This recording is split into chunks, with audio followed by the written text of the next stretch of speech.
कि अभी भी न जाने कितनी जगह पर कितना रुपया निकला जा रहा है। लक्ष्मण बन करके कोई आ गया, मां सीता भी बन करके कोई आ गया, हनुमान जी और भगवान हनुमान भी बन करके कोई आ गया।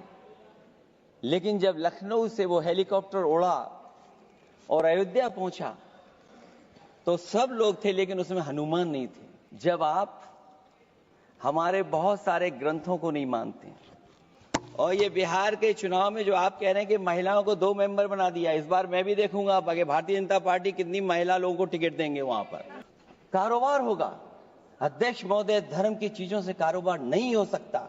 महोदय, माननीय मंत्री जी बताएं, और मुझे उम्मीद है कि जब जवाब देंगे तो बताएंगे कि वक्फ की जमीन से बड़ा मुद्दा वो जमीन है जिस पर चीन ने अपने गांव बसा लिए हैं, और भाजपा को ध्रुवीकरण की राजनीति करने का मौका मिल सके। क्योंकि अध्यक्ष महोदय, भाजपा का लक्ष्य यह है कि ध्रुवीकरण हो। मैं देख रहा हूं जो एक्स कांग्रेस वाले हैं वो ज्यादा बोल रहे हैं।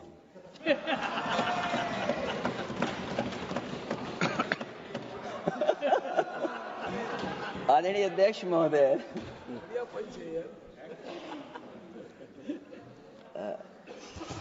अध्यक्ष महोदय, जो आज बिल पेश हुआ है, मैं हिंदी और अंग्रेजी को जो कुछ समझ सकता हूं वो यही मैं कह सकता हूं कि माननीय मंत्री जी ने ये कहा कि ये उम्मीद है। ये उम्मीद कैसे बना है, अंग्रेजी में भी मुझे समझ में नहीं आ रहा कि उम्मीद है, ये हिंदी में भी समझ में नहीं आ रहा कि ये उम्मीद है। यूनिफाइड वक्फ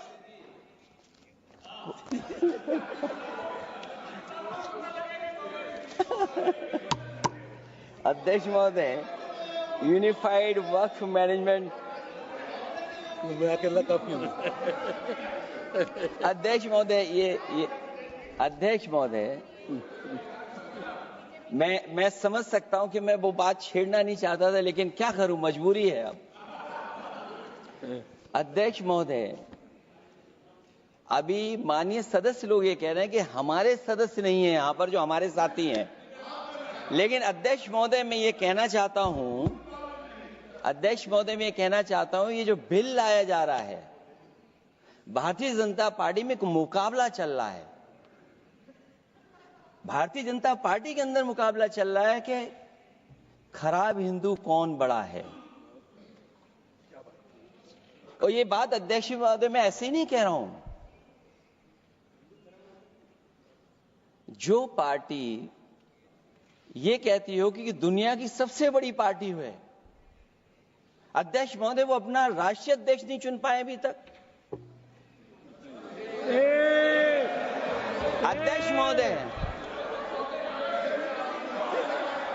अध्यक्ष महोदय, भारतीय जनता पार्टी क्या है?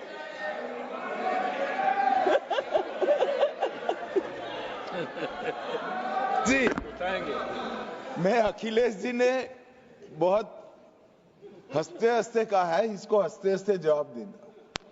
इस सामने जितनी पार्टियां हैं उनका राष्ट्रीय अध्यक्ष उन 5 लोगों को ही चुनना है परिवार के। हमें माननीय अध्यक्ष जी करोड़ों सदस्यों में से 12-13 करोड़ सदस्य प्रक्रिया कर कर चुनना है तो देर लगती है। आपके यहां जरा भी देर नहीं लगेगी। मैं कह देता हूं अभी 25 साल तक आप अध्यक्ष हो जाओ, नहीं बदल सकता। अध्यक्ष महोदय, क्योंकि जो बात निकल के आई है वो मैं फिर आगे बढ़ा दूं। अध्यक्ष महोदय, जो बात सोशल मीडिया या और जगह गुपचुप हो रही है, कहीं ऐसा तो नहीं था कि अभी कुछ दिन पहले यात्रा जो हुई है वो कहीं 75 वर्ष की एक्सटेंशन वाली यात्रा तो नहीं थी। अध्यक्ष महोदय, ये जो इस बार जो वक्फ बिल आया है, नाकामी का पर्दा इस बार है वक्फ बिल। और नाकामी कोई एक आध नहीं है, मैं कई नाकामियां बता सकता हूं। अभी मैं माननीय सदस्यों को सुन रहा था, वो पुराने कई बिल उनके बारे में चर्चा कर रहे थे कि कितने प्रोग्रेसिव बिल लेकर के आए हैं। मुझे याद है मैं उत्तर प्रदेश में उस समय था और मुझे लगा कि शायद इनकी वो बात ठीक होगी। एक ये बहुत तैयारी के साथ फैसला लेकर के आए थे और फैसला ये लिया था आधी रात के आज के बाद नोट नहीं चलेंगे, नोट बंद हो जाएंगे। अध्यक्ष महोदय, उस नोटबंदी नाकामी के बारे में भी तो चर्चा हो जाए कि अभी भी न जाने कितनी जगह पर कितना रुपया निकला जा रहा है, कितना निकल करके आ रहा है। केवल नाकामी नोटबंदी की नहीं, नाकामी बेरोजगारी की भी है, नाकामी महंगाई की भी है, नाकामी किसान की आय दोगुनी नहीं कर पाए वो भी इनकी नाकामी है। मुझे याद है एक माननीय मंत्री जी पूरे देश की नदियों के बारे में बीओडी बता रहे थे, लेकिन माननीय मंत्री जी ये भूल गए कि उनके शहर में, उनके क्षेत्र की जो नदी है उसकी बीओडी क्या है।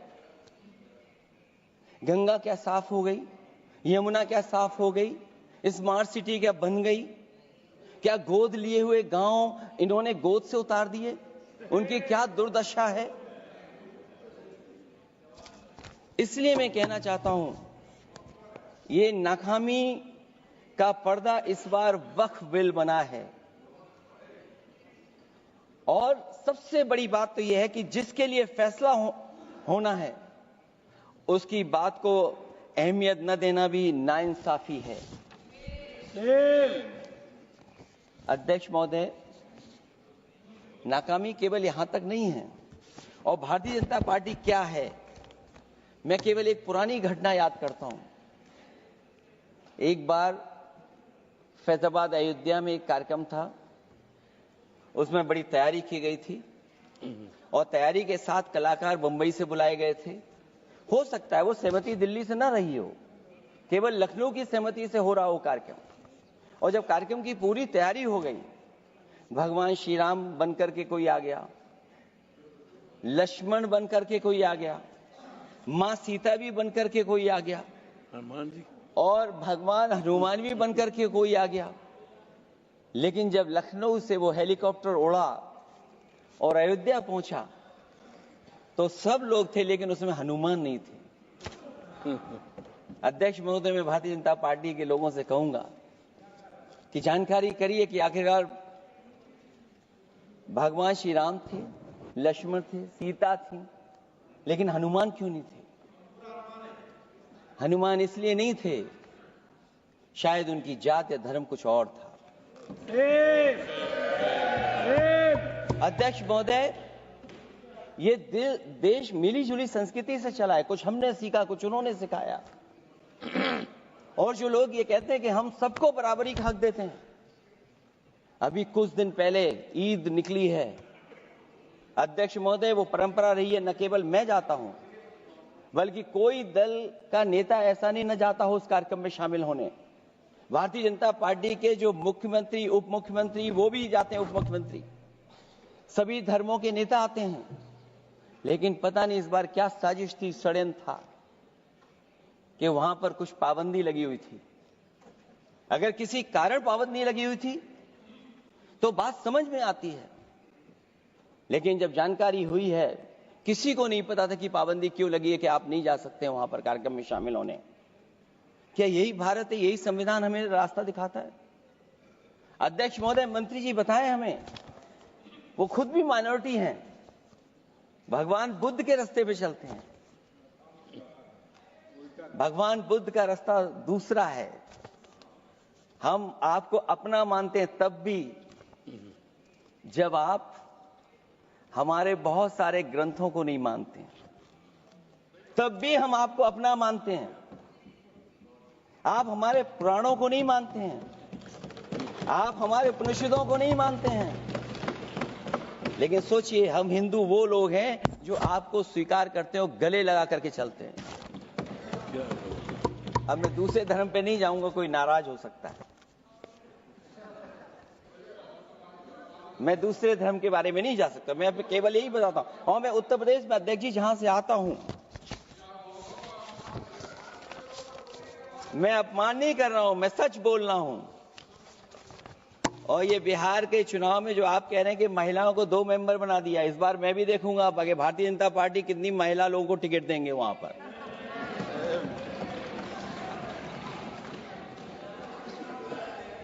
अध्यक्ष महोदय, भाजपा जब भी कोई नया बिल लाती है तो वो अपनी नाकामी छुपाती है।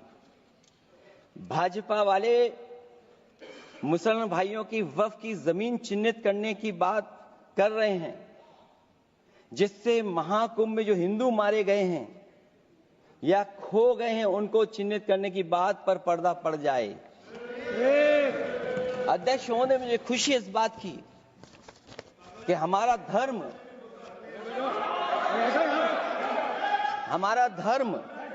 अध्यक्ष महोदय नहीं कुछ कहना चाहते हैं नहीं प्लीज, तुमको अलाउ नहीं किया। अध्यक्ष महोदय, कुंभ में आस्था सबकी है, कोई ऐसा नहीं जिसकी आस्था ना हो। और कुंभ कोई पहली बार नहीं हो रहा था। ये भारतीय जनता पार्टी के लोगों ने ऐसा प्रचार किया कि 144 वर्षों के बाद पहली बार महाकुंभ होने जा रहा है और लोग निकल पड़े। सरकार ने कहा कि हमारी तैयारी 100 करोड़ की है। आप कहते टेक्नोलॉजी का हम इस्तेमाल करेंगे, जमीनों को हम मैपिंग कर करके डेटा एंड रिकॉर्ड ठीक करेंगे। अध्यक्ष महोदय, ये बताएं कि वो 30 लोग कौन थे, उनके नाम क्या थे जिनकी जान चली गई, न केवल जान जाने वालों की, बल्कि अध्यक्ष महोदय ये सरकार बताए कि जो लगभग 1000 हिंदू खो गए हैं, जो अभी तक नहीं मिले, जो अभी तक नहीं खोज पाए हैं, वो 1000 हिंदू की सूची कहां है? और फिर धर्म कारोबार की बात है, जो ये लोग अध्यक्ष महोदय, मैं कार सेवक वाली बात इसलिए नहीं छेड़ना चाहता हूं। अध्यक्ष महोदय, ये शायद माननीय सदस्य जानते नहीं कुछ सच्चाई नहीं जानते। अध्यक्ष महोदय, ये संविधान की वजह से, संविधान को बचाने के लिए, हिंदू एकता को बचाने के लिए कुछ फैसले लिए गए, लेकिन एफआईआर हम लोगों पे नहीं लिखी गई थी। एफआईआर उन पे लिखी गई थी जो बेचारे तैयार हो गए थे सुबह, लेकिन पता नहीं कहां से फोन आया था, कहा था कि अब तैयार तो हो गए हो लेकिन आप शिलान्यास में नहीं आ सकते। इसलिए बात को इधर से उधर नहीं में ले जाना चाहता। अखिलेश जी, जरा वक्त पे भी आ जाओ। अच्छा, वक्त पे आ रहा हूं। नहीं, वक्त पे अध्यक्ष इसलिए आ रहा हूं क्योंकि वक्त समझने के लिए भारतीय जनता पार्टी की सोच क्या है। और ये अध्यक्ष महोदय जब ये कह रहे हैं कि इससे कारोबार होगा, अध्यक्ष महोदय, धर्म की चीजों से कारोबार नहीं हो सकता। हमारे उत्तर प्रदेश के मुख्यमंत्री जी ने भी कहा कि कारोबार होगा। वो 30 की गिनती में उलझे हुए हैं, जैसे 30 मार खाए वो। उनसे पूछा कि जान कितनी गई, वो 30। उनसे पूछा कि कारोबार कितने का होगा, 30 गुणा 10,000 करोड़। सोचिए, कुंभ हमारा क्या कारोबार की जगह है? और फिर उसका कौन नापेगा, कैसे नालाएगा? और फिर हमारे माननीय मंत्री जी कह रहे हैं कि जमीन, चाहे वो रेलवे की हो, चाहे वो डिफेंस की हो, वो भारत की जमीन है। मैं भी स्वीकार करता हूं कि रेलवे की जमीन भी भारत की है, डिफेंस की भी जमीन भारत की है। क्या डिफेंस की जमीन नहीं बेची जा रही मंत्री जी?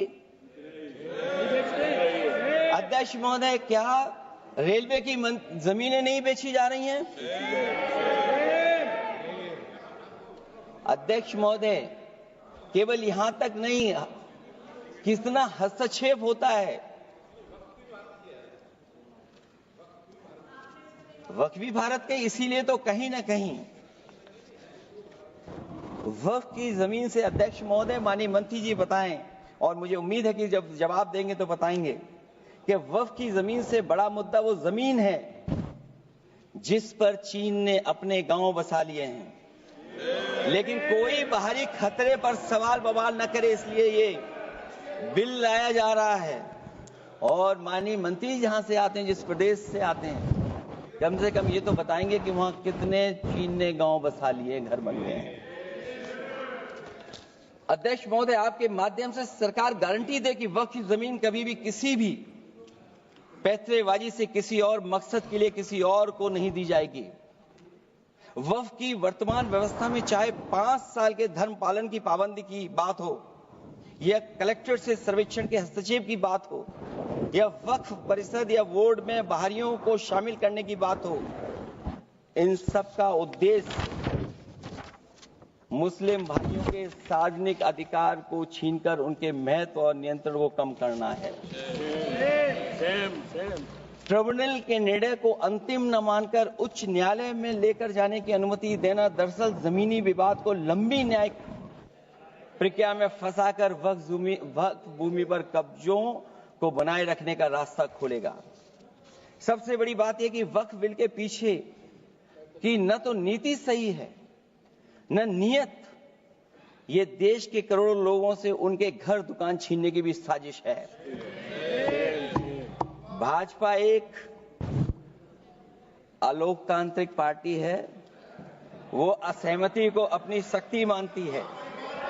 जब देश के अधिकांश राजनीतिक दल वक्फ बिल के खिलाफ हैं, तो उसे लाने की जरूरत क्या है जो जिद क्यों कर रहे हैं सरकार? वक्फ बिल का लाना भाजपा की सियासी हट है। वक्फ बिल भाजपा की सांप्रदायिक राजनीति का नया रूप है। वो तो आपको काटेगा, और इसलिए काटेगा कि अध्यक्ष महोदय बाहर ये लिखते हैं सत्यमेव जयते, बाहर है लिखते सत्यमेव जयते, भाजपाई अंदर असत्य बात कहते।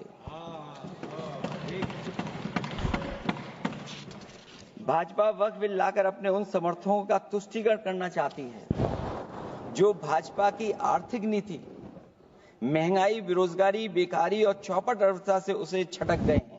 क्योंकि अध्यक्ष महोदय, जब से वोट में गिरावट आई है, और खासकर उत्तर प्रदेश में भी, तब से भारतीय जनता पार्टी की कोशिश है कि अपना वोट कैसे संभाला जाए। ये वोट को संभालने के लिए बिल लाया गया है। भाजपा का लक्ष्य वक्फ की जमीनों पर है। इन जमीनों का नियंत्रण अपने हाथ में लेकर इन जमीनों को पिछले दरवाजे से अपने लोगों के हाथों में दे देना चाहती है। भाजपा चाहती है कि वक्फ बिल लाने से मुस्लिम समुदाय को लगे कि उन पर हक को मारा जा रहा है, वो उद्वेलित हों और भाजपा को ध्रुवीकरण की राजनीति करने का मौका मिल सके। क्योंकि अध्यक्ष महोदय, भाजपा का लक्ष्य यह है कि ध्रुवीकरण हो, क्योंकि वो जानते हैं कि ध्रुवीकरण जितना होगा उससे वो लाभ उठाने में आगे रहेंगे। तो ये वक्फ बिल जो लाया जा रहा है, वो अपनी वोट बैंक को संभालने के लिए और समाज को बांट करके ध्रुवीकरण करके राजनीतिक लाभ लेने के लिए लाया जा रहा है। और अगर इसके लिए नहीं लाया होता तो पहले से जो जितने फैसले लिए सरकार ने, क्या उससे देश और प्रदेश में कोई बड़ा बदलाव आ गया है? अगर स्मार्ट सिटी का बात करें तो कितनी स्मार्ट सिटी बन गई है आपकी? आपके नोटबंदी की वजह से न जाने कितना रुपया कहां निकल रहा है। और डर तो ये लगता है कहीं भाजपा वाले दूसरों के पैसा रख करके न पकड़वा दें। वक्फ बिल के आने से पूरी दुनिया में एक गलत संदेश भी जाएगा। इससे देश की सेकुलर इमेज को बहुत धक्का लगेगा। वक्फ बिल भाजपा की नफरत की राजनीति का एक और अध्याय है। मैं अंत में कहना चाहता हूं कि अभी तो आपने साथी संभाल लिए हैं, एक साथी तो मुझे दिखाई नहीं दे रहा है। और हमारे जिनका हमने सम्मान किया, हमें कहां ले गए आप? और हमें यहां छोड़ गए आप, हमें छोड़ गए। हमें देखिए सभापति महोदय, देखिए राजनीति क्या है। हमने आपका हाथ पकड़ा और हम यहां आ गए, और आप हमारा हाथ छुड़ा करके वहां चले गए। इसलिए देखिए कब हमारा इनका हाथ मिल जाए।